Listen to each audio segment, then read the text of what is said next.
What's up, everybody? This is the Unstuck Podcast, and I'm your host, Drew Koss. Have you ever wondered why certain people can be disciplined and certain people cannot? How they can just pick something up and never stop doing it, and you can't? I have your answer today. Come along for the journey. So, today we want to talk about how discipline actually looks, how it feels. What is it in its entirety? Discipline is actually still motivation. It's just motivating yourself to delay an outcome until you've achieved something else. So let's just say we use discipline when it comes to weight loss often. So let's use it for that. And then we'll give some other examples. When it comes to weight loss, we see discipline as I'm never going to eat chocolate cake again. That's a lie. I'm never going to eat candy ever again. That's a lie, and you don't have to do that. But what we want to do instead is I'm going to train myself to have self-control to not eat the cake every day. Maybe I'll have a slice on Saturday or something like that. When I used to compete in bodybuilding, we would eat the same exact things Sunday, Monday, Tuesday, Wednesday, Thursday, Friday. And then on Saturday, if we made our weight that we were supposed to make for that week, on Saturday we would have what was called a cheat meal, not a day, a cheat meal. And then that meal, it was usually going out to eat so you can change the scenery, and it was usually something like Red Robin. And you would have your burger, you could have unlimited fries because you weren't going to eat unlimited fries because your stomach was going to fill up so fast, and you could have soda. The cool thing about this whole process was you got so regimented and eating the same things that that discipline kicked in around week 3, and it was more so now a habit. So we would eat the same thing Sunday through Saturday night. Saturday night you have the meal, and then you go back on Sunday.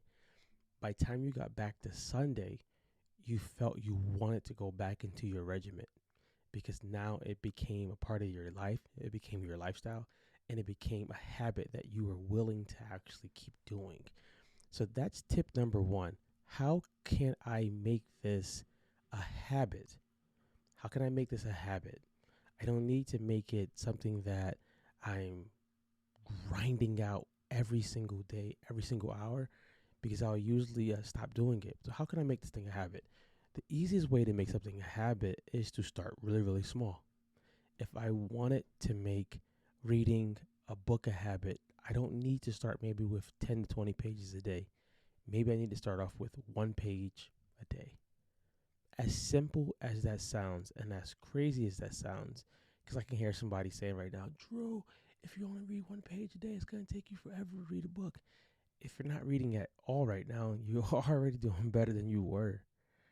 I want to keep it small. And the reason why I want to keep it small is because I'd rather increase intensity or increase consistency rather than always having to decrease because I went too hard too soon. I've seen this in the gym for my 13 years of training people. I've seen this all the time. Coach, I'm starting off with 5 days a week. And I'd be like, you're coming from doing none. You probably should start off with like 1, maybe 2, maybe 3. But start small. So the first thing with the discipline is I want to think, how can I make this habit small so that I keep doing it and that I enjoy it? The second thing I'm always going to say is be accountable to somebody or with somebody who has already done the goal. That's different than you picking your bestie to be accountable to who's in the same boat that you're in. That's probably not going to be well for you. When I tell people or I suggest to people to make better content, I always say be accountable to somebody who's already consistent at it. Be accountable to a coach. Why? Because they're going to hear the excuses you want to give, or they're going to see roadblocks ahead of time and warn you. If someone's telling me, I'm having trouble making videos, and I'm asking, how many are you making a week? I'm trying to do 5 a day, coach. Let's lessen it to 1 maybe. Let's build the muscle. So I'm going to say be accountable to someone who's already achieved the goal. Or if you can't find somebody who's already achieved the goal, Be accountable to someone who's really good at sticking to things. When people try to go get better with, if it's content, if it's the weight room, if it's reading, whatever it is, they usually pick somebody who's on the same level as them because they really want someone to tell them an excuse so that they can get out of it. So, number one, you guys remember what number one was? I can hear you. What was it? Number one is make the habit small so that you can actually do it. Number two is have an accountability partner or a coach so that you can actually stay the course. It's so much easier. It's so much easier doing it with somebody on the journey who has already been on the journey. If I was going to a foreign country, when people usually travel to foreign countries, they hire what's called a tour guide. Why? The tour guide has already scouted out the land. They know where things are at. They know how to get there a lot quicker than you taking your map or your iPhone and just trying to figure things out. And the last letter I'll give you guys, or last thing I would say, we'll start with the letter R. Reward. What gets rewarded gets repeated. What gets rewarded gets repeated.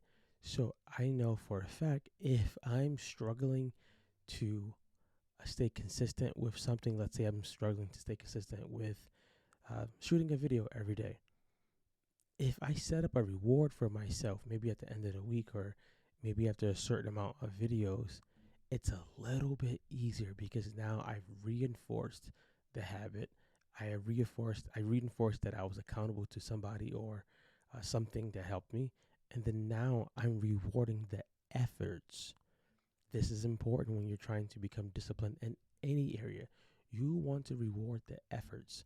Why do I want to reward the efforts, True? Because the efforts is what's going to turn into discipline, which turns into habit, which turns into your lifestyle. If you don't reward the effort and you just reward uh, good works, what will happen is when it's time for you to approach something new or it's time for you to uh, do something else in that lane that's not coming natural to you, you won't do it. So for me as a content coach, one thing I teach people is when you're making videos, don't look for your videos to be good immediately. Look to build the muscle to always show up. Look to build the muscle to look the camera in the eye. Look to build the muscle to find out how to change your voice or to slow down or to speed up. Look for those things because you can control those things. And if you find those things are happening, reward those things. The rewards can be whatever you choose it to be. I'm not going to tell you you can't eat cake or you can't go buy uh, a drone. That's up to you and your family. I want to reward myself. So let's go back over those letters. H is habit. I want to make the habit small so that I keep doing it. A is accountability. A is probably the most important one. I want to be accountable to somebody or something that has done it before or has a lot of success in some area. And then the last one are reward. Now, for the takeaway, I want to give you a small challenge. I want you to write down what is it that you're aiming to become disciplined at. And I'm going to use weight loss again because that's usually what people say around January.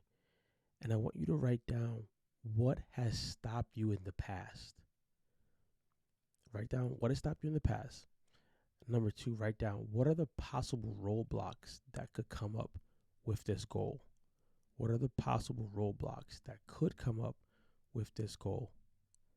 And then number three, I want you to write down what can you do when the roadblocks come up. It's not if they're going to come up, it's when they come up. If you can approach it now looking at something might happen to deter me, I don't have to go into this thing blind or I don't have to be blindsided when something happens. If I can just go into it knowing that some roadblocks are going to come, some things are going to trip me up. I've known in the past some things have tripped me up, so let's just look for those things. Now, when you start to build the habit, when you get accountable to somebody, when you start the reward system, you're going to realize it's a lot easier than anybody just aiming at it without a plan. So I want you to let me know, did this help you? If it did, leave me a comment and just share this so we can help more people become great and get unstuck in their life. If it didn't help you, let me know what you were looking for, and I can find you an answer probably within a year. Get unstuck, guys, and be great.